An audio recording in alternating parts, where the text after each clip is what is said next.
ओम नमो भगवते वासुदेवाय। ओम नमो भगवते वासुदेवाय।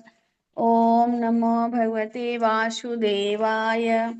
नारायणं नमस्कृत्यं नरं चैव नरोत्तमं देवीं सरस्वती व्यासं ततो जयमुदीरयेत्। नष्टप्रायेषु भद्रेषु नित्यं भागवत सेवया भगवति उत्तमश्लोके भक्तिभावति नैष्टिकी। कृष्णाय वासुदेवाय देवकी नन्दनाय च नन्दगोपकुमाराय गोविन्दाय नमो नमः। मूकं करोति वाञ्छालं पङ्गुं लङ्घयते गिरि यत् कृपातमहं वन्दे परमानन्दमाधवम्। ओम अज्ञानतिमिरान्धस्य ज्ञानाञ्जनशलाकया चक्षुर्मिलितं येन तस्मै श्रीगुरुवे नमः। श्रीचैतन्यमनोभीष्टं स्थापितं येन भूतले स्वयं रूपं कदा मह्यं ददाति स्वपदान्तिकं। वन्देऽहं श्रीगुरुं श्रीयुतपदकमलं श्रीगुरुर्वैष्णवांश्च श्रीरूपं साग्रजातं सहगण रघुनाथान्वितं तं सजीवं साद्वैतं सावधूतं परिजनसहितं कृष्ण चैतन्य देवं श्री राधा कृष्ण पादान सह गण ललिता श्री विशाखान्विताश्च।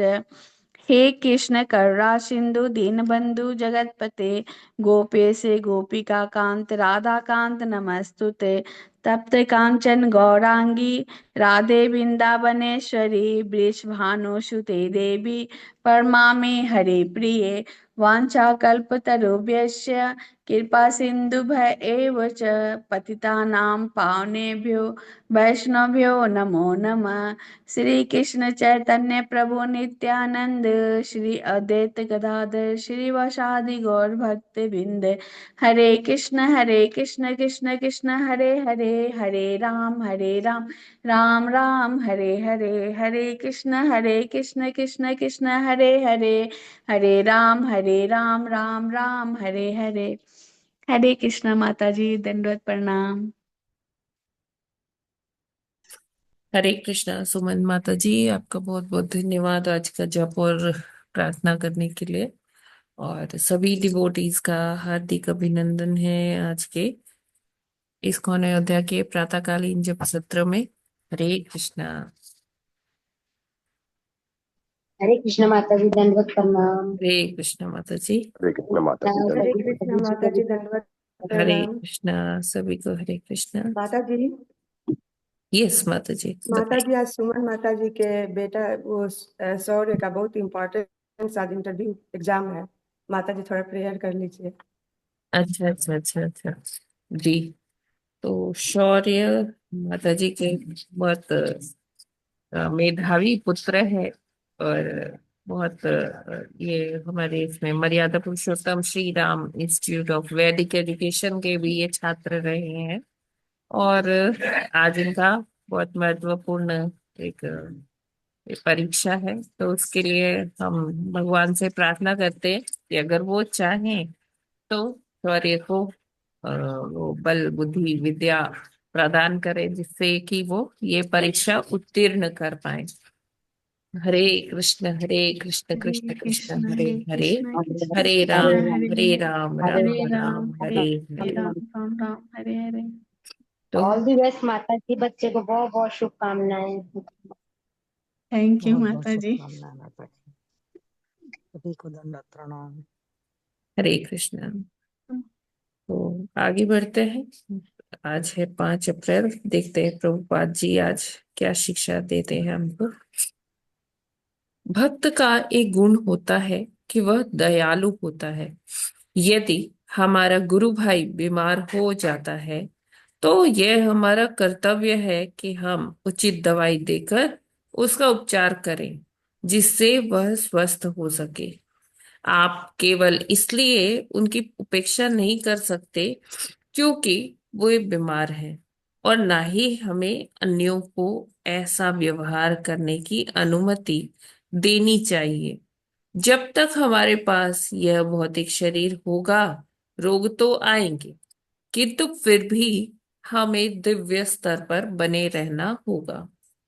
तो सुखदेव गोस्वामी जी पत्र लिखते हैं प्रभुपाद जी को, उसमें कहते हैं कि प्रभुपाद जी, हमें कुछ ऐसा करना चाहिए जिससे कि जो हमारे बीमार भक्त हैं, हम उनका कुछ उपचार करवा पाए। तो प्रभुपाद जी रिप्लाई करते हैं लेटर का सुखदेव प्रभु को।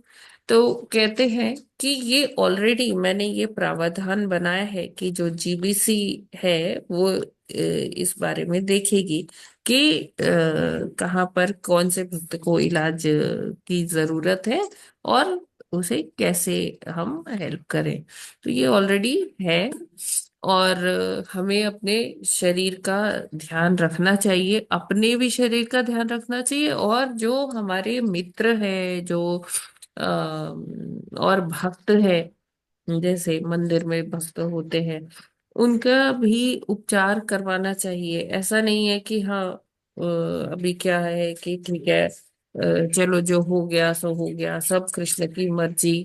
नहीं, उपचार कराना चाहिए। क्यों? क्योंकि ये शरीर हमें कृष्ण ने ही दिया है, और एक पर्पस के लिए दिया है। एक जो सबको भेजा जाता है, हर एक का एक जीवन का एक लक्ष्य होता है, हर जीवात्मा का एक सफर होता है। तो वो पूरा करने के लिए यहाँ भेजा जाता है, और वो पूरा तभी हो सकता है जब ये शरीर स्वस्थ होगा। तो क्योंकि जो वैष्णव है, वैष्णव क्वालिटीज में एक क्वालिटी दया भी आती है, करुणा, दया। तो हमें दूसरे जीव के प्रति दया होनी चाहिए, और ये दया जब होगी तभी हम दूसरे व्यक्तियों का दुख भी समझ पाएंगे। और जैसे कोई बीमार होता है तो हम उसको डॉक्टर के पास ले जाकर उसका उचित इलाज करवा सकते हैं। उसके डाइट, खाने पीने का क्या बोला गया है, उस तरह से हम उसे सात्विक जो फूड है वो सप्लाई कर सकते हैं। जैसी उसकी दवाई चल रही है उसके हिसाब से, कुछ अगर डॉक्टर ने कहा है तो हम उसको, हमें उसकी सेवा करनी चाहिए, है ना। और उसकी उपेक्षा नहीं करनी चाहिए। कई बार क्या देखा गया है कि जैसे कोई भक्त, उसको कुछ क्रॉनिक डिजीज हो जाती है, या कोई ऐसे बीमारी हो जाती है सिंपल, जैसे कुछ ये टाइफाइड हो गया, मलेरिया हो गया, डेंगू हो गया। तो प्राय कुछ लोग क्या कहते हैं कि हाँ ठीक है, कृष्ण की मर्जी है, ठीक है। लेकिन ये उचित नहीं है। कृष्ण की तो मर्जी है ही, लेकिन भगवान ये नहीं कभी ये कहते, जो मतलब ये आता है शास्त्रों में कि जो रोगी है, वो रुग्णावस्था में है, उसको प्रॉपर उसका ट्रीटमेंट होना चाहिए, करवाना चाहिए। क्योंकि ये शरीर का जो लक्ष्य है वो पूरा होने बहुत दुर्लभ है, ये मानव योनि। और जब मिली है तो हमें इसका भरपूर जो है लाभ उठाना चाहिए, और ट्राई करना चाहिए कि इसी जीवन में क्या है वो कि हम भगवत प्राप्ति कर पाए। क्योंकि अगला जन्म हमें क्या मिलने वाला है, मरते वक्त हमारी क्या चेतना होने वाली है, हम इसका अनुमान भी नहीं लगा सकते। और इसीलिए प्रभुपाद जी कहते हैं कि जब तक हमारे पास यह भौतिक शरीर होगा, रोग तो आएंगे ही। ये जन्म, मृत्यु, जरा, व्याधि, ये जीवन के एक तरह से आप कह लीजिए पर्याय ही हैं। जीवन है तो ये सब चलता रहेगा, जीवन है तो बुढ़ापा भी आएगा, जीवन है तो रोग भी आएंगे, ये तो आते जाते रहेंगे। लेकिन हमें क्या है, हमें दिव्य स्तर पर बने रहना है। अपने जो अ, वैष्णव धर्म है उसका पालन करना है। दया, हमेशा दूसरों के प्रति हमें हमेशा दया भाव रखना है, और इसी तरह से हमें आचरण करना है। और रोगी अगर कोई है तो हमें चाहिए कि हम उसका इलाज करवाएं, और उसको उचित जो भी सेवा हो वो करें और उसको जल्दी से निरोग अवस्था में लाने में उसका सहायता करें। हरे कृष्णा। जगत गुरु श्रील प्रभुपाद की जय। जय।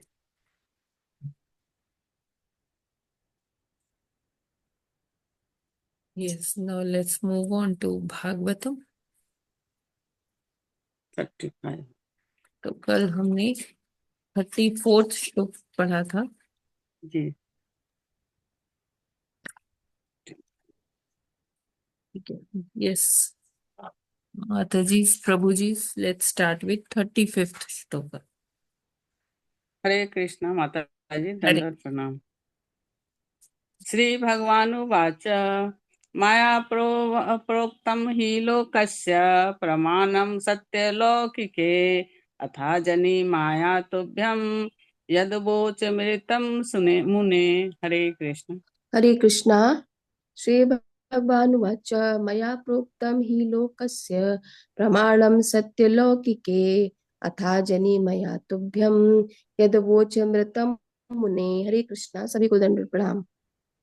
हरे हरे कृष्णा। कृष्ण। श्री श्री भगवानुवाच मया प्रोक्तं हि लोकस्य प्रमाणं सत्यलौकिके अथा जनि मया तुभ्यं यद्वोचमृतं मुने। हरे कृष्णा। सभी को दंडवत। हरे कृष्ण। श्री भगवानुवाच मया प्रोक्तं हि लोकस्य प्रमाणं सत्यलौकिके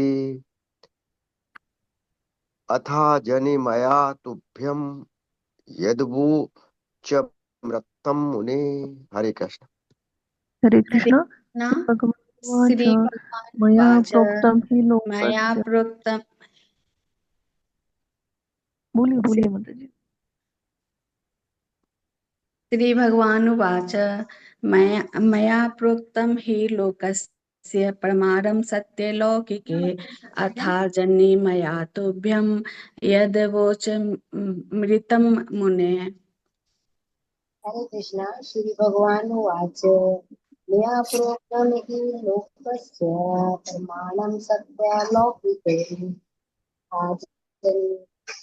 मया तुभ्यं यद्वोचमृतं मुने। हरे कृष्ण। हरे कृष्णा। श्री भगवानुवाच मया प्रोक्तं हि लोकस्य प्रमाणं सत्यलौकिके अथा जनि मया तुभ्यं यद्वोचमन्त्रं मुने। हरे कृष्णा। हरे कृष्ण। मया प्रोक्तं हि लोकस्य प्रमाणं सत्यलौकिके अथा जनिमया तोभ्यं यद्वोचमृतं मुने। हरे कृष्ण। हरे कृष्णा। श्री भगवान उवाच मया प्रोक्तं हि लोकस्य प्रमाणं सत्यलौकिके अथा जनि मया तुभ्यं यद् वोचमृतं सुमुने। हरे कृष्णा। हरे हरे कृष्ण। कृष्ण। श्री भगवानुवाच मया प्रोक्तं हि लोकस्य प्रमाणं सत्यलौकिके अथा मया तुभ्यं यद्वोचमृतं मुने। हरे कृष्ण। माता जी सभी की सिद्धि को जन्म दिया। हरे कृष्ण। श्री भगवानुवाच मया प्रोक्तं हि लोकस्य प्रमाणं सत्यलौकिके अथा जनिमया तुभ्यं यद्वोचमृतं मुने। हरे कृष्ण। माता जी दंडवत प्रणाम। सभी भक्तों को सादर प्रणाम। हरे कृष्णा। श्री भगवान उवाच मया प्रोक्तं हि लोकस्य प्रमाणं सत्यलौकिके अथा जनि मया तुभ्यं यदिवोचमृतं मुने। हरे कृष्णा। सभी को धन्यवाद।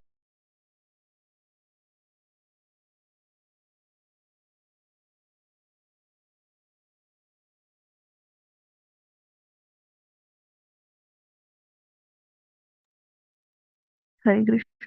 श्री भगवानुवाच मया प्रोक्तं हि लोकस्य प्रमाणं सत्यलौकिके यथा जनि मया तुभ्यं यदोवचमृतं मुने। हरे कृष्ण। सभी को प्रणाम।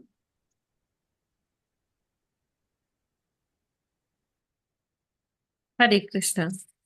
यस आगे बढ़ते हैं। माता जी मैं पढ़ूं? हाँ जी, पढ़िए माता जी। शब्दार्थ अनुवाद एवं तात्पर्य श्री प्रभुपाद जी के द्वारा। श्री प्रभुपाद जी की जय। श्री कृष्ण भगवान उवाच। श्री भगवान ने कहा, मया मेरे द्वारा प्रोक्तम कहा गया ही वास्तव में लोकस्य मनुष्यों के लिए प्रमाण मानदंड सत्य शास्त्रोक्त वैदिक लौकिके तथा सामान्य बोली में अतः अजनी जन्म लिया। मया मेरे द्वारा तुभ्यम तुमको यत जो अवोमोचन मैंने कहा ऋतुम सत्य मुने हे मुनि। भगवान श्री कपिल ने कहा, मैं जो भी प्रत्यक्ष रूप से या शास्त्रों में कहता हूँ वह संसार के लोगों के लिए सभी प्रकार से प्रामाणिक है। हे मुने, चूंकि मैं तुमसे पहले ही कह चुका हूँ कि मैं तुम्हारा पुत्र बनूंगा, अतः उसी को सत्य करने हेतु मैंने अवतार लिया है। सेवा में पूर्णतया तत्पर रहने हेतु श्री कर्दम मुनि अपना परिवार त्याग रहे थे, किंतु उन्हें यह ज्ञात था कि श्री भगवान स्वयं भगवान श्री कपिल रूप में उनके घर में उनके पुत्र बनकर जन्म ले चुके हैं, तो फिर वे आत्म साक्षात्कार या ईश्वर बोध की खोज हेतु क्यों अपना घर छोड़ने जा रहे थे। जब श्री भगवान स्वयं उनके घर में विद्यमान थे तो उन्हें घर क्यों छोड़ना चाहिए, ऐसा प्रश्न उठ सकता है। किंतु यहाँ पर यह कहा गया है कि जो कुछ वेदों में कहा गया है माता और जी वेदों के थोड़ा आदेश सा का धीरे पढ़िए, थोड़ा सा स्पीड कम। हाँ जी। वेदों के आदेशों के अनुसार जो भी व्यवहार में लाया जाता है उसे समाज में प्रमाण के रूप में स्वीकार करना चाहिए। जीवन के 50वें वर्ष के पश्चात गृहस्थ को गृह त्याग कर देना चाहिए। पंचुषोर्ध्व वनम व्रजेत। मनुष्य को 50 वर्ष की आयु प्राप्त करने के बाद गृहस्थ जीवन त्याग कर वन को गमन करना चाहिए। यह वेदों का प्रामाणिक कथन है, जो सामाजिक जीवन के कर्मानुसार 4 विभागों ब्रह्मचर्य, गृहस्थ, वानप्रस्थ तथा संन्यास पर आधारित है। श्री कर्दम मुनि ने विवाह के पूर्व ब्रह्मचारी रहकर कठोर योग साधना की थी और इतनी योग शक्ति प्राप्त कर ली थी कि उनके पिता ब्रह्मा ने उन्हें विवाह करके गृहस्थ बनकर संतान उत्पन्न करने का आदेश दिया। श्री कर्दम मुनि ने वह भी किया। उनके 9 उत्तम कन्याएं तथा एक पुत्र भगवान श्री कपिल उत्पन्न हुए। इस प्रकार उनका गृहस्थ जीवन भी सुचारू रूप से बीत गया और अब ग्रह त्याग करना उनका कर्तव्य था। यद्यपि उन्हें पुत्र के रूप में पूर्ण पुरुषोत्तम श्री भगवान मिल गए थे, तो भी उन्हें वेदों के प्रमाण का आदर करना था। यह अत्यंत महत्वपूर्ण शिक्षा है। भले ही क्यों न किसी को अपने घर में पुत्र के रूप में श्री भगवान प्राप्त हों, फिर भी उसे वैदिक आदेशों का पालन करना ही चाहिए। कहा गया है, महाजनो येन गतः स पंथाः। मनुष्यों को चाहिए कि महापुरुषों के द्वारा ग्रहण किए गए पथ का अनुसरण करे। श्री कर्दम मुनि का उदाहरण अत्यंत शिक्षाप्रद है, क्योंकि पुत्र स्वरूप श्री भगवान को प्राप्त करके भी वैदिक आज्ञाओं के पालन हेतु उन्होंने घर को छोड़ दिया। यहाँ श्री कर्दम मुनि अपने गृह त्याग का मुख्य उद्देश्य बताते हैं। सन्यासी के रूप में पूरे संसार का भ्रमण करते हुए वे अपने हृदय में पूर्ण पुरुषोत्तम भगवान का निरंतर स्मरण करते रहेंगे और इस प्रकार भौतिक अस्तित्व की समस्त चिंताओं से मुक्त रहेंगे। कलियुग में सन्यास वर्जित है, क्योंकि इस युग के सभी मनुष्य शूद्र हैं और वे संन्यास्त जीवन के विधि विधानों का ठीक से पालन नहीं कर सकते।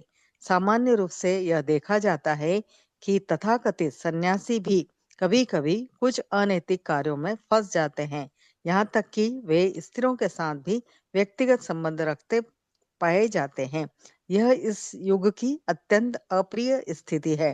यद्यपि वे सन्यासियों का वस्त्र धारण करते हैं, किंतु वे जीवन के 4 प्रकारों के पापों अवैध यौनाचार, मांस भक्षण, मद्यपान तथा दूध कीड़ा से अपने आप को मुक्त नहीं रख सकते। चूंकि वे इन चारों बातों से बच नहीं पाते, अतः वे स्वामी बनकर जनता को ठगते रहते हैं।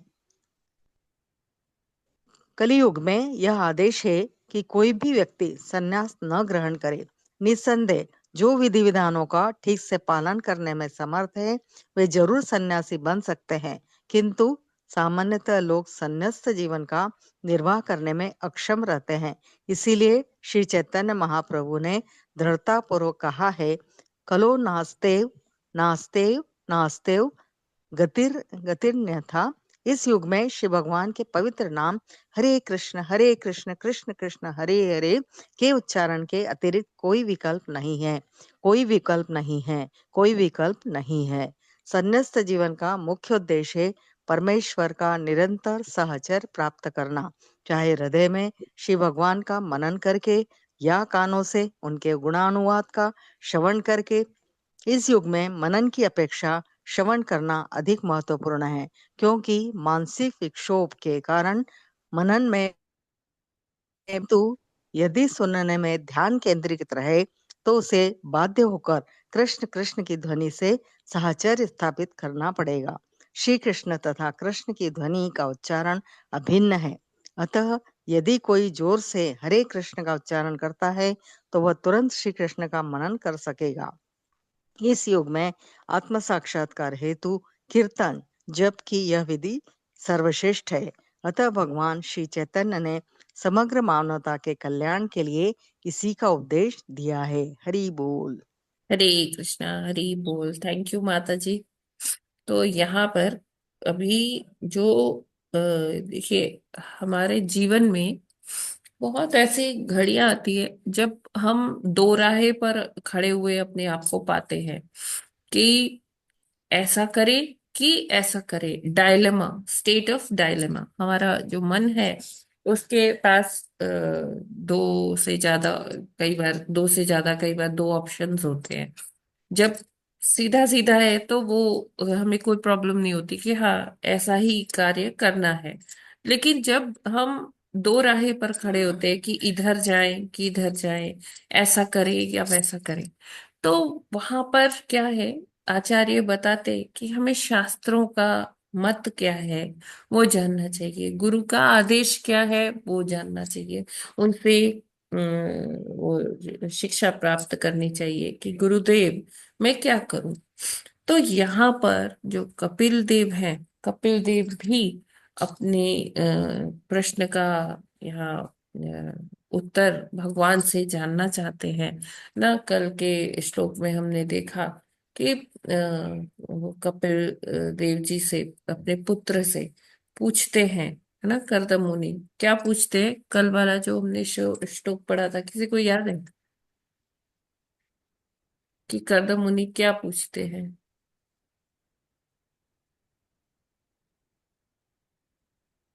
हरे कृष्णा। माता जी यही कहते हैं कि पुत्र ऋण मैंने जो है पूरा कर लिया है, 9 कन्याएं थी उनकी, जी और पुत्र के रूप में भी पास कर लिया, तो वन गमन के लिए भगवान से जो है वंदना करते हैं, हाँ मांगते हैं। जी। तो उनका क्या है, वो क्या चाहते हैं कि वो जाएं, घूमे, इधर घूमे का मतलब है कि भ्रमण करें, लोगों को हरि नाम के बारे में बताए, भगवान के बारे में प्रचार करे, और साथ में खुद भी हरि को अपने हृदय में स्थापित कर के वो उनको स्मरण करते रहे, जहां जाए उनके साथ ही जाए। तो ये उनका मंतव्य था करदम मुनि का। और करदम मुनि भगवान के अनन्य भक्त भी हैं। तो और इससे पहले भी करदम मुनि ने कई बारी भगवान की तपस्या की, भगवान के लिए उनकी सेवा की। तो अभी वो क्या करना चाहते हैं, वो जो उनका मंतव्य है कि वो भगवान को अपने हृदय में लेकर भ्रमण करना चाहते हैं, भगवान के नाम का प्रचार करना चाहते हैं। तो लेकिन अभी कोई ये बोलेगा कि ठीक है, आप क्यों जाना चाहते हो भ्रमण करने, या आप क्यों जंगल में जाना चाहते हो संन्यास लेकर? तो आंसर क्या होगा? भगवत प्राप्ति के लिए, भगवान की सेवा के लिए। तो यहाँ पर यही है कि जब भगवान खुद घर में आ गए हैं तो आप आजीवन उनकी सेवा वहीं कीजिए, अपने घर में ही कीजिए। तो बाहर जाने की क्या जरूरत है। तो करदम मुनि, कल भी हमने ये चीज डिस्कस की थी कि करदम मुनि क्या है, महापुरुष है ना। महापुरुष क्यों बोला गया, क्योंकि वो जानते हैं कि इस जीवन का लक्ष्य क्या है, और वो ये भी जानते हैं कि अगर वो इस तरह से क्या घर बैठ जाते हैं, और अपने क्योंकि उनके पुत्र कौन है, स्वयं भगवान है, तो क्या होगा कि संसार भी उन्हीं का ये दृष्टांत लेकर उसको फॉलो करेगा।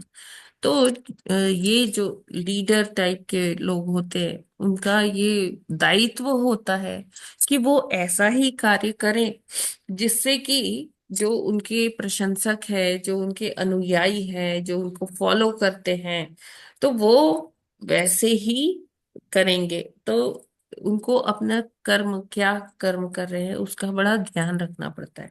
अभी आजकल देख लीजिए जो सेलिब्रिटीज हैं, so called celebrities, so called successful people, तो वो क्या कर रहे हैं, वो कुछ पैसों के लिए, है ना, कौन कौन से एडवर्टीजमेंट कर रहे हैं। कभी कोई तंबाकू का करता है, कोई कोल्ड ड्रिंक का करता है, कोई अ, अन्य किसी चीजों के करते हैं।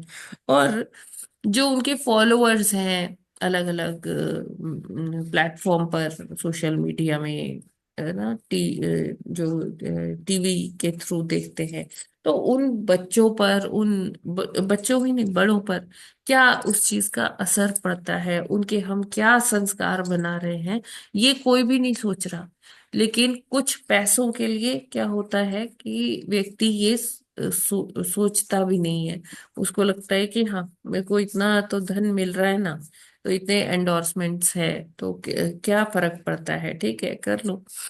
तो लेकिन सिद्धांत क्या कहता है कि जो ऐसा व्यक्ति है जिसके बहुत सारे लोग फॉलोअर्स हैं, उसका दायित्व बनता है कि वो किस चीज को एंडोर्स कर रहा है, किस चीज का एडवर्टाइजमेंट दे रहा है, कैसा उसका जो कर्म है वो किस प्रकार के है।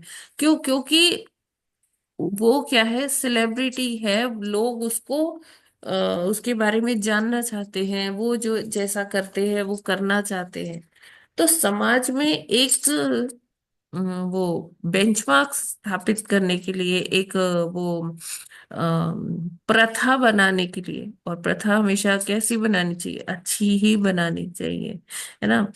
कई लोग आप देखिए बात करते हुए कहते हैं कि अरे ये परंपरा हमारे कितने पूर्वजों के समय से चली आ रही है।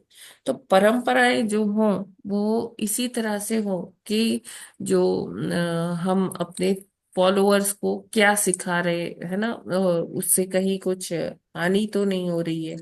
तो इस तरह से हमें देखना चाहिए। तो कपिल मुनि यहाँ, सॉरी, करदम मुनि यहाँ अपने एग्जाम्पल से हम सबको बता रहे हैं कि जो जीवन के उत्तरार्ध में हमें भगवान उन्मुख हो जाना चाहिए। भगवत उन्मुख होंगे तो क्या होगा कि हमारा अंत समय एकदम सुगमता से जाएगा। उसमें जो हम सोचे है कि हाँ, अंत समय में मेरे को ये ध्यान करना है, भगवान का ध्यान करना है, तो वो हो पाएगा। क्यों? क्योंकि जो जैसे हम अपना जीवन जी रहे हैं, जैसा हम कर रहे हैं, उसका ही फर्क पड़ता है अंत समय में। तो यहाँ पर कपिल, सॉरी, करदम मुनि जो हैं, वो अपने उदाहरण से समाज को, लोगों को ये सिखाना चाहते हैं कि जो जीवन का जो उत्तरार्ध है, जो जीवन के कुछ अंतिम वर्ष हैं, उसमें मनुष्य को चाहिए कि वो अपने ये संसार, घर, परिवार, ये सब को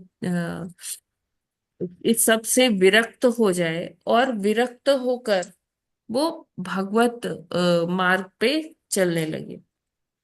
वो ऐसा करेगा तो उसके जो अनुयायी हैं वो भी उसे फॉलो करेंगे, तो ये एक अच्छी परंपरा बन जाएगी।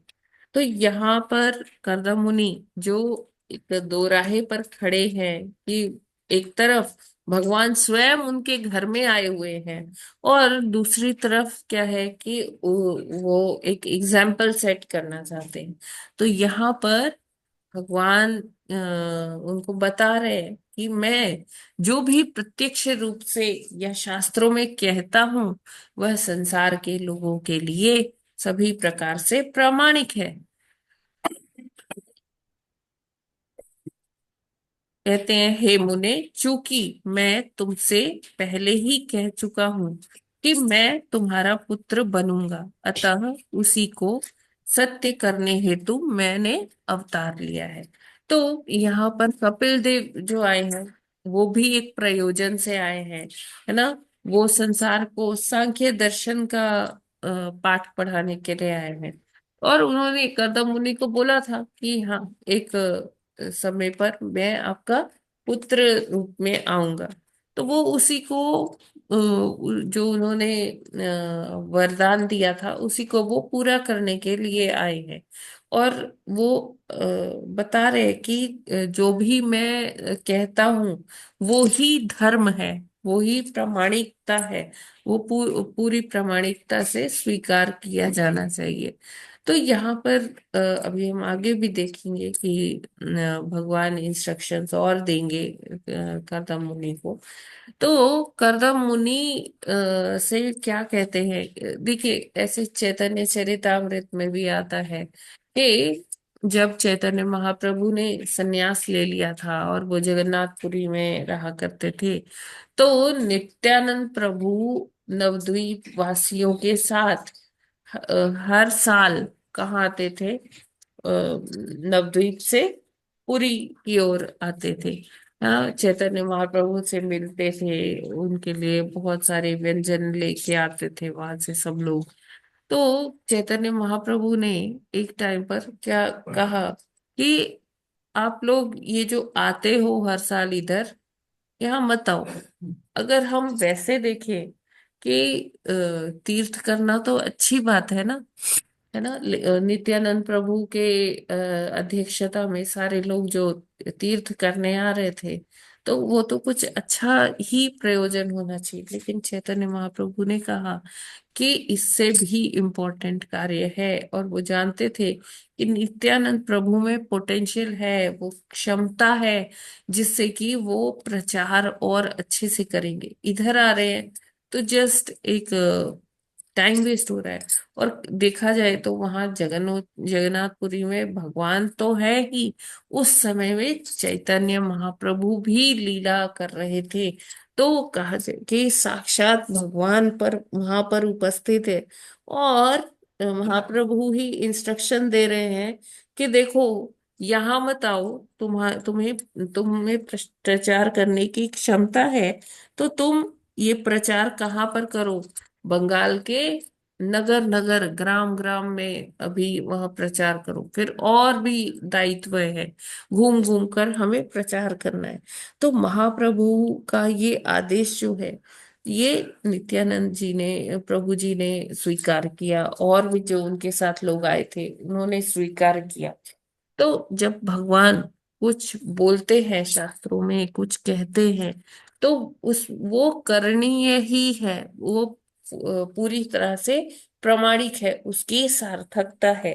तो यहाँ पर जब कर्दम मुनि भगवान के समक्ष उपस्थित होते हैं, उनसे उनका ग्लोरिफिकेशन करते हैं, उनका महिमा मंडन करते हैं, तो इस प्रकार से कहते हैं कि वो संन्यास आश्रम ग्रहण करना चाहते हैं। अब तो वो पितृ ऋण से भी मुक्त हो चुके हैं, तो वो ऐसा करना चाहते हैं। तो चैतन्य महाप्रभु, ओ सॉरी, कपिल देव जी जो उनके भगवान आए हैं उनके पुत्र रूप में, तो वो अपने पिताजी को गाइड कर रहे हैं। अभी क्या होता है कि चैतन्य महाप्रभु के पास उनके एक भक्त आते हैं, मतलब मुकुंद प्रभु, मुकुंद प्रभु का काफी वर्णन है चैतन्य चरितामृत में। और इन्हीं के पुत्र हुए हैं रघुनाथ दास जी। उनकी हमने थोड़ा सा जीवन चरित्र एक दिन किया था, उनका तिरोभाव दिवस था।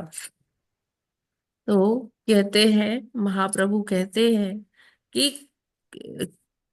कौन पुत्र है कौन पिता है, के पुत्र की पिता, ऐसा उसमें आता है वर्णन। तो मुकुंद जी कहते हैं कि यही मेरा पिता है। तो बायोलॉजिकल जो एज है ना, वो तो ठीक है, और हमें सम्मान भी करना चाहिए अपने से बड़ों का। ये मतलब नहीं है कि इसका कोई वैल्यू नहीं है। तो ये क्या है कि किसी जन्म में एक पिता पुत्र था, पुत्र पिता था, फिर आगे चेंज हो गया, जो पुत्र था वो पिता बन गया, और जो पिता था वो पुत्र बन गया। तो ये जो हमारे भौतिक जो संबंध है ना, ये तो चेंज होते रहते हैं समय के साथ। जैसे अलग अलग जीवन में अलग अलग जो लेन देन है, उसके हिसाब से हमारे रिलेशनशिप्स बनते हैं। और जो रघुनाथ दास जी थे, तो वो बहुत ही अ, एक अनन्य भक्त थे, हमारे षड गोस्वामियों में से एक है ना। बहुत उन्होंने विरक्त जीवन जिया, बड़े धनाढ्य परिवार से आते थे, लेकिन बहुत ही उन्होंने बहुत सिंपल, बहुत ही अच्छे तरीके से भक्ति भी कर पाए। और हमारे जो संप्रदाय के षड गोस्वामी हैं, उनमें से एक उनको स्थान मिला। तो वहाँ मुकुंद जी जो होते हैं, वो कहते हैं ये ही मेरा पिता है। क्यों? क्योंकि ये ही हम सबको सिखा रहा है कि भक्ति कैसे करनी है। कई बार देखा गया है कि बच्चे ही अपने माँ बाप को भक्ति में लेके आते हैं, और बच्चे बहुत अच्छे से करते हैं। तो हमें क्या है, ये नहीं देखना चाहिए कि अरे ये अभी छोटा है, अभी ये सन्यासी बन जाएगा। ये अगर कोई कर रहा है तो हमें उसे और प्रेरणा ही देनी चाहिए, और उत्साहवर्धन करना चाहिए। तो यहाँ पर क्या है कि कपिल मुनि जो है, कपिल देव जो है, कपिल मुनि जो है, वो पुत्र है, लेकिन वो अपने माता पिता दोनों को उपदेश दे रहे हैं। वो बता रहे हैं, क्योंकि वो स्वयं भगवान है, और वो बता रहे हैं कि कैसे हमें अपने जीवन से ऐसा कुछ करना चाहिए कि दूसरे भी उससे इंस्पायर हो, प्रेरित हो। फिर आता है कि संन्यास आश्रम। संन्यास आश्रम, कभी कोई कहेगा कि अरे अपनी फैमिली को असहाय अवस्था में छोड़कर चले गए। तो संन्यास ऐसे नहीं होता है। संन्यास कब होता है कि जब व्यक्ति ने अपने जो दायित्व है वो पूर्ण कर लिए, उसके बाद संन्यास की स्थिति आती है। ऐसे नहीं कि कोई मतलब जो ब्रह्मचारी है, जिन्होंने ठान लिया है इसी में चलना है, तो वो तो पहले ले सकते हैं। लेकिन जो गृहस्थ आश्रम में है, उनको अपने दायित्वों का वहन करना होता है, और फिर वो ले सकते हैं। तो इसी तरह से संन्यास अवस्था में हमने एक बार किया था कि वो भी चार प्रकार के मतलब चार स्टेजेस होती है उसमें। कुटीचक, बहुदक, परिव्रजकाचार्य और परमहंस। तो जो ये बहुदक होता है, ये क्या करता है कि ये दूसरों से भिक्षा लेके अपना जो है पेट पूजा करते हैं, प्रसाद पाते हैं, और भगवान का नाम लेते हैं। और जो फिर आते हैं कुटीचक। कुटीचक क्या होते हैं? कुटीचक होते हैं जो अपनी कुटी बना के रहते हैं, उसी में भजन करते रहते हैं। अ, फिर आता है परिव्रजकाचार्य। परिव्रजकाचार्य क्या होते हैं? जो भ्रमण कर कर के हरि के कथा सुनाते हैं, हरि के नाम का जाप करते हैं, और लोगों को भी प्रेरणा करते हैं कि हरि नाम लो, हरि नाम लो। ना। फिर आते हैं हंस या परमहंस। तो परमहंस कौन होते हैं? वो गुरु होते हैं जो जैसे हंस होता है ना, वो दूध अलग कर देता है, पानी अलग कर देता है, दूध दूध ग्रहण कर लेता है, पानी त्याग देता है।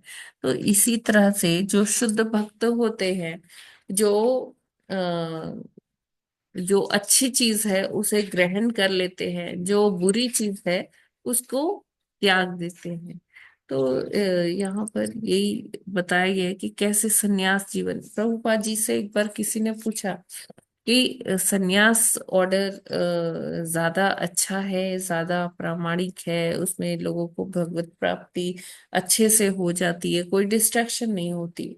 आपका क्या कहना है Prabhupad ji? Please throw some light on this. तो प्रभुपाद जी ने कहा कि अभी ये कलयुग चल रहा है, और आगे आगे हर दिन ये कलयुग की जो वो गति है, जो आधिपत्य है, वो बढ़ता ही जाएगा, बढ़ता ही जाएगा। तो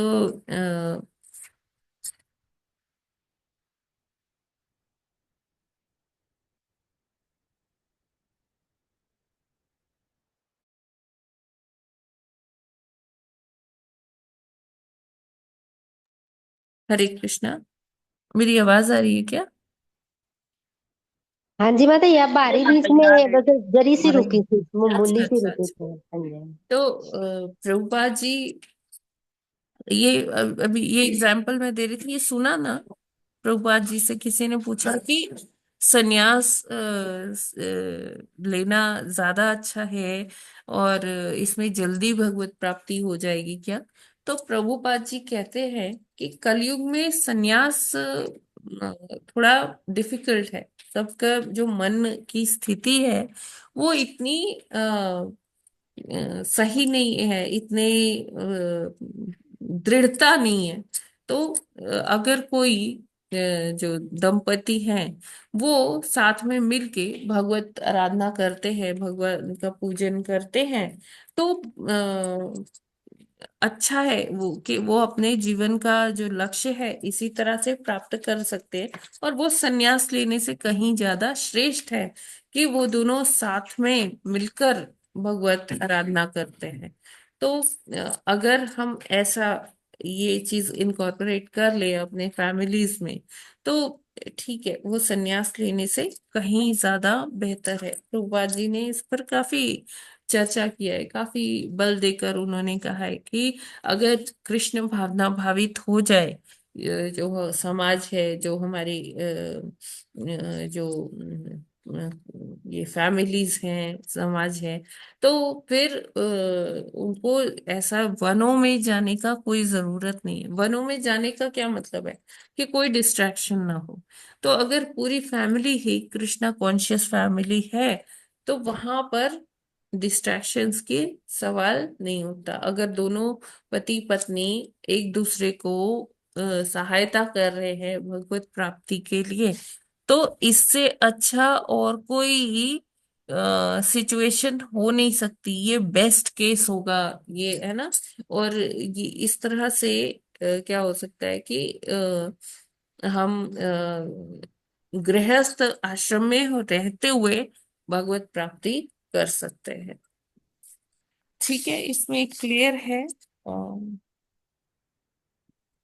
कोई प्रश्न? जी माता जी। जी माता जी।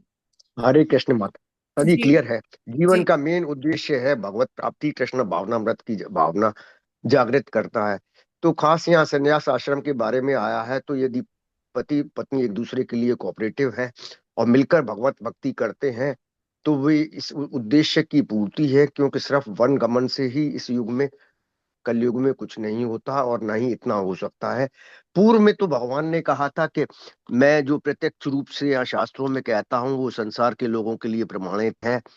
और वो इसलिए कहा था, तो भगवान ने जो शास्त्रों में लिखा है कि वर्णाश्रम धर्म, तो उसका जो है पालन किया महामुनि ने, ताकि आगे आने वाली जनरेशन भी इससे जो है शिक्षा ले सके। परंतु आज के युग में पति पत्नी कोऑपरेटिव हो तो ये सारा काम घर बैठ के ही हो जाता है और भगवत प्राप्ति हो जाती है। यही जीवन का उद्देश्य है। और यही होना चाहिए माता जी। एक जगह इसमें ये लिखा हुआ है कि यदि कोई जोर जोर से कृष्ण का उच्चारण करता है, जी वह तुरंत ही अ, वह तुरंत कृष्ण का मनन कर सकेगा। तो जोर जोर से जैसे हरे कृष्ण मंत्र बोलते हैं, उसके बारे में रिकमेंडेशन है, और कितना जोर हाँ, से बोलना पड़ता है? देखिए अभी इसमें कितना जोर से तो नहीं है, लेकिन हाँ ये है कि इतना जोर से कम हो कि हम जब अपनी जिह्वा से करें उच्चारण, तो हमारे कर्णों तक तो वो जाए। इतना जोर से तो होना ही चाहिए। उसके बाद आपकी अपनी मर्जी है, वो सिचुएशन है कि कौन वहां बैठा है कौन नहीं बैठा है, कोई डिस्टर्ब तो नहीं हो रहा है, तो वो हम ऊपर नीचे कर सकते हैं। हरे कृष्ण माता जी। जी ये जो नित्यानंद प्रभु ने संन्यास लिया तो श्वेत द्वीप से पुरी आते थे। ये श्वेत द्वीप कौन नहीं, सा है, नित्यानंद भगवान का प्रभु जो ने है? संन्यास नहीं लिया, तो वो गृहस्थ थे। कौन आते थे? ग्रस्त थे। और माता जी श्वेत द्वीप से कौन नित्यानंद आते प्रभु थे? नवद्वीप से आते थे हर साल ये दर्शन करने ये माता जी भगवान। नवद्वीप कौन सा है? भगवान कृष्ण वाला नवद्वीप है या उनका दूसरे किसी नवद्वीप का नाम है? नहीं, भगवान कृष्ण से नहीं, नवद्वीप तो उनका जन्म स्थान है ना, चैतन्य महाप्रभु का। नाडिया अच्छा माता जी। डिस्ट्रिक्ट में है प्रभु जी, अच्छा माता जी। बंगाल वैसे में। वैसे श्वेत द्वीप नवद्वीप गोलोक धाम के जो चारों हैं उसके लिए, हाँ, चारों तो और जो क्या कौन है यहाँ उसके पर लिए भी है? धाम है वो ऊपर भी तो धाम है। अच्छा माता जी, यहाँ धाम है वो श्वेत श्वेत द्वीप ये नाम से है, वहां से आते श्वेत थे ये? श्वेत द्वीप तो जो गोलोक में गौएं दुग्ध देती हैं, तो वो दुग्ध स्राव लगातार निरंतर होता रहता है, और उसी हाँ। से वो चारों ओर वो श्वेत द्वीप बन गया है। हाँ माता जी, ये भी कहते हैं कि जहाँ प्रेमा भाव है अधिक, उसको श्वेत द्वीप या कहा जाता है, और श्वेत हाँ, द्वीप या वो नवद्वीप प्रेम एक का ही बात है। प्रतीक है, क्योंकि हाँ गौएं माता जी ठीक है। भगवान के प्रेम में उनका अच्छा अच्छा। वो दुग्ध स्राव होता रहता है अच्छा अच्छा। कि ये हाँ, गौओं का वो प्रेम है वो भगवान के लिए, गौओं ना कि का गोपियों का। ममता है। जी अच्छा, गौओं की ममता है, ऐसा जी नहीं है कि गोपियों का प्रेम हो जिसकी वजह से कि ये श्वेत द्वीप कहलाता है, नवद्वीप कहलाता है। ये गौओं का प्रेम है जी भगवान के लिए, जी क्योंकि जी। जो है वो जो है। अच्छा माता जी, ये भी आज क्लियर हुआ। ठीक है, तो माता जी जो ये नीचे जो श्वेत द्वीप है, ये उसी का ही प्रतिकार या बिंब है उसका? हरे हाँ, कृष्ण। Yes yes. देखिए यहाँ पर प्रभुपाद जी बहुत क्लियरली लिख रहे हैं, यद्यपि उन्हें पुत्र रूप में पूर्ण पुरुषोत्तम भगवान मिल गए थे, तो भी उन्हें वेदों के प्रमाण का आदर करना था। यह अत्यंत महत्वपूर्ण शिक्षा है। भले ही क्यों ना किसी को अपने घर में पुत्र रूप में भगवान प्राप्त हो, फिर भी उसे वैदिक आदेशों का पालन करना चाहिए। ठीक है ना, तो यहाँ पर ये आंसर मिलता है कि करदम मुनि को जब भगवान घर में ही प्राप्त हो गए थे, आ गए थे भगवान उनके घर में पुत्र रूप में, तो उनको बाहर क्यों भगवान का स्मरण चिंतन करने उनको बाहर क्यों जाना पड़ा, वो क्यों जाना चाहते थे? क्योंकि वो संसार में वो मूल्यों का स्थापना करना चाहते थे कि वेदों में ऐसा लिखा है। अब देखिए, सबके घर में तो भगवान नहीं आ सकते हैं ना। हरे कृष्णा। जी माता। जी है ना, माता हाँ जी। माता। हर किसी के घर में तो भगवान नहीं आ सकते हैं ना। वैसे देखा जी जाए तो हाँ, सब में भगवान का ही सब भगवान के ही अंश हैं, है ना। भगवान सबके हृदय में है, लेकिन पूर्ण रूप से भगवान जो है, जैसे करदम मुनि के घर में अवतरित हुए। करदम मुनि उनके अनन्य भक्त थे, उन्होंने वरदान दिया था, तो वो प्रकट हो गए। लेकिन हर किसी के घर में भगवान पुत्र रूप में तो नहीं आ सकते हैं। तो वो लोग भी क्या सोचेंगे? देखो जी, करदम मुनि तो इतने बड़े मुनि बनते हैं, और उन्होंने वो तो सारा जीवन अपने घर में ही रह गए। तो इससे जो है अच्छा संदेश नहीं जाता, और वो समाज में मूल्यों की स्थापना करने के लिए वेदों के प्रति अपना प्रामाणिक वो सॉरी जो आदर है वो बताने के लिए करदम मुनि ने ये ऐसा करना ही उचित जाना। ठीक है ना। तो इसीलिए उन्होंने भगवान से वो आज्ञा लेना चाहते हैं, भगवान से वो डिस्कशन कर रहे हैं कि हाँ मैं ऐसा चाहता हूं। अभी भगवान आप बताएं कि क्या करना चाहिए। ठीक है ना? ये क्लियर है ना सभी को?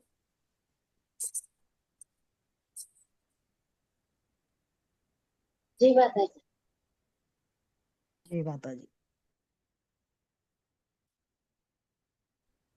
हरे कृष्ण माता जी, पूरा इसका मतलब हुआ कि जितने भी शास्त्र हैं, भगवत गीता और भागवतम, वो भगवान की ही वाणी कहलाएगी, क्योंकि भगवान ने स्पष्ट कहा है कि जो मैंने शास्त्रों में कहा है, जो या मैंने स्वयं कहा है, वह सब प्रमाणित है, ऑथेंटिक है।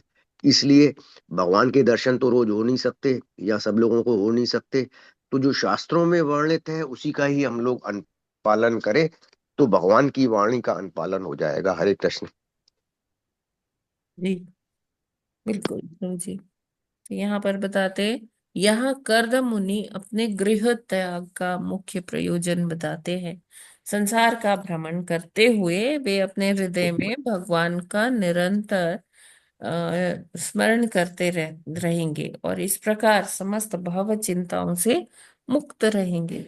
तो देखिए, अगर हम निरंतर भगवान का चिंतन मनन करते हुए अपना जीवन यापन करते हैं, जैसे कि 16 माला जब तो हम करते ही हैं, लेकिन 16 माला के बाद ऐसा नहीं हो कि हम अपनी जपा माला उठा के रख दें कि जी आज का काम तो हो गया, अब मैं एकदम फ्री हूं, अब मैं सब भौतिकता का कार्य कर सकती हूँ, कर सकता हूँ।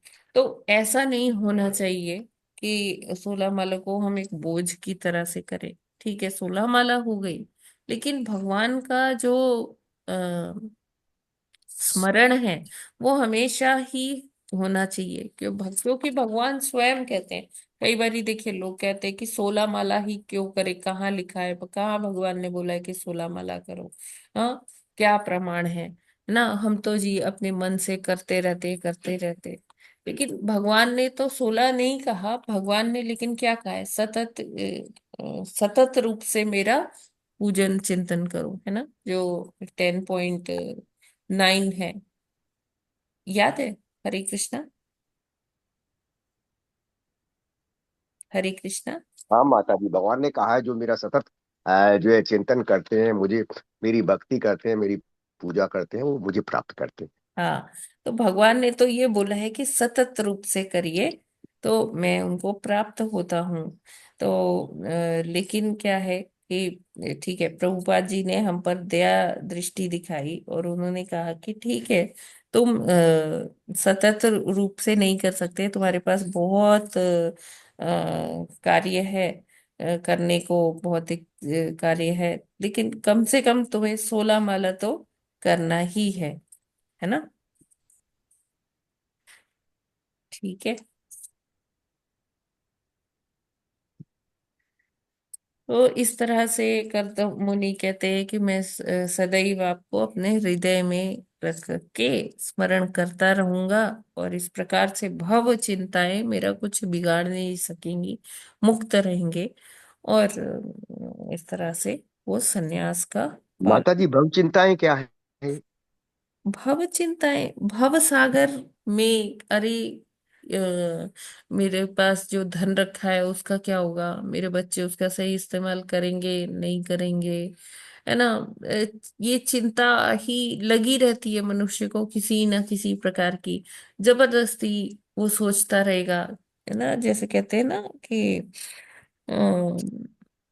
कुछ नहीं भी होता तब भी मन हमको वो प्रोजेक्ट करता रहता है, अरे ऐसा ना हो जाए, अरे ये ना हो जाए, अरे वो ना हो जाए। तो वो डिस्ट्रैक्शंस होती है, हम फिर भगवान का नाम नहीं ले पाते हैं।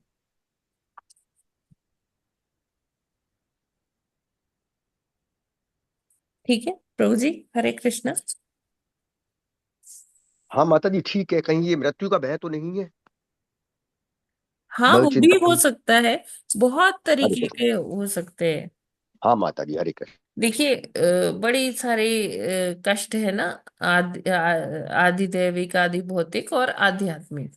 तो जो आध्यात्मिक है, हम अपने मन से किसी चीज को प्रोजेक्ट कर लेते हैं कि हाँ ये ऐसा हो जाएगा, ये हो जाएगा। हम उसको जैसे तिल का ताड़ बना के देखते रहते हैं ना। तो वो चीज भक्ति में बहुत डिस्ट्रैक्शंस उत्पन्न करती है।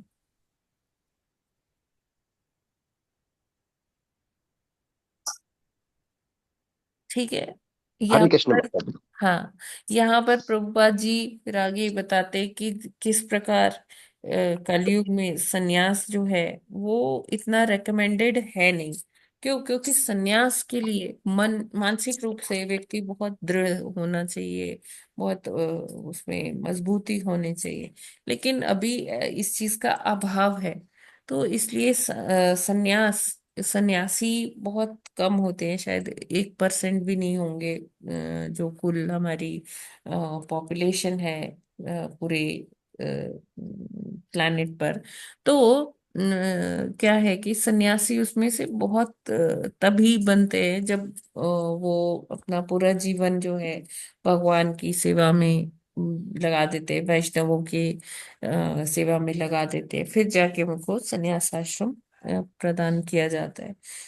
देखा गया है कि कुछ लोग वो गेरुए कपड़े तो पहन लेते हैं, लेकिन उस गेरुए का आदर नहीं कर पाते हैं, है ना। वो अनेक प्रकार की इंद्रिय तृप्ति में लग जाते हैं, और फिर इसको सन्यास आश्रम को वो फिर बदनाम भी करते हैं। तो इस तरह से अच्छा है कि ठीक है, संन्यास ऑर्डर ना फॉलो करके वो व्यक्ति घर पे ही क्या कर सकता है, पूजन आराधना कर सकता है, भगवान में की भक्ति कर सकता है। अगर पति पत्नी दोनों एक दूसरे की सहायता कर सकते हैं तो वो मोर देन इनफ है इस कलयुग के समय। ठीक है, किसी का कोई और प्रश्न है क्या?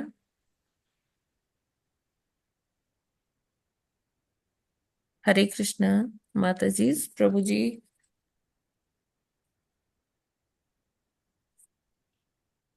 नहीं माता जी, क्लियर है, बहुत अच्छा है। ठीक है। नहीं माता जी, समझ में आ गया माता जी, थैंक यू हाँ, माता जी। तो फिर हाँ माता जी, ये सेंटेंस इसमें बड़ा अच्छा लगा है, इसलिए कि जो है चैतन्य महाप्रभु ने कहा है कि हरे कृष्ण कृष्ण कृष्ण के उच्चारण के अतिरिक्त कोई विकल्प नहीं है, कोई हाँ, विकल्प नहीं है, कोई विकल्प नहीं है। जी जी जी। तो हरे कृष्ण मंत्र का ही इसमें उच्चारण करना है, चाहे जो है वन गमन के लिए नहीं जा सकते हैं इस कलयुग में। हरे कृष्ण। जी प्रभु जी। ठीक है, तो हम लोग आज यहीं पर विराम करते हैं। ग्रंथराज श्रीमद् भागवतम की जय। जगत गुरु जय श्रील प्रभुपाद की जय। जय नामाचार्य हरिदास ठाकुर की ठाकुर की जय। जय अनंत कोटि वैष्णव भक्त वृंद की जय। जय। वाञ्छा कल्पतरुभ्यश्च कृपा सिन्धुभ्य एव च पतितानां पावनेभ्यो वैष्णवेभ्यो नमो नमः। हरे कृष्ण माता कृष्ण जी। हरे कृष्णा, सर्वगत प्रणाम। सभी को। हरे कृष्ण।